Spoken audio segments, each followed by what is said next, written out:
హైదరాబాద్ నగరంలో చిన్నపాటి వర్షాలకు నగరంలోని ప్రధాన రోడ్లన్నీ చెరువులా తలపించడంతో ట్రాఫిక్ జామ్లు, తీవ్రమైన వాహనాలు దారులు ఇంటికి చేరుకునేందుకు గంటల సమయం రోడ్ల మీదే అయిపోతుందని అంటున్నారు.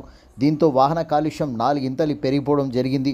గాలిలో ఆక్సిజన్ లెవెల్స్ పడిపోవడంతో నగర జీవనంలోని మనుషులకు ఊపిరితిత్తులకు సంబంధించిన వ్యాధులు పట్టి పీడిస్తున్న విషయం వెలుగులోకి వచ్చింది.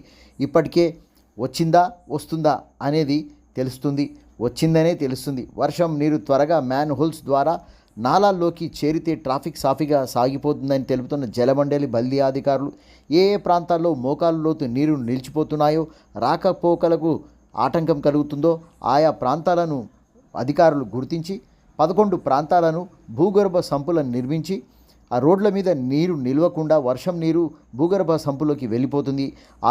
ఆ నీరును మోటార్లతో నాళ్లలోకి పంపు చేసి రోడ్ల మీద ట్రాఫిక్ జాములు కాకుండా చేయాలని ఈ ప్రయోగాత్మకంగా తీసుకున్న నిర్ణయం.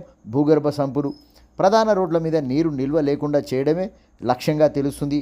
భూగర్భ సంపులకు 20 కోట్ల రూపాయల బడ్జెట్ను తెలంగాణ రాష్ట్ర ప్రభుత్వం రేవంత్ రెడ్డి యుద్ధ ప్రాతిపదికన కేటాయించి పనులు చేయాలని, ప్రజలకు సౌకర్యవంతంగా రోడ్లు ఉండాలని ప్రభుత్వం ఈ నిర్ణయం తీసుకున్నట్లుగా జలమండి అధికారులు, జీహెచ్ఎంసీ అధికారులు తెలిపారు.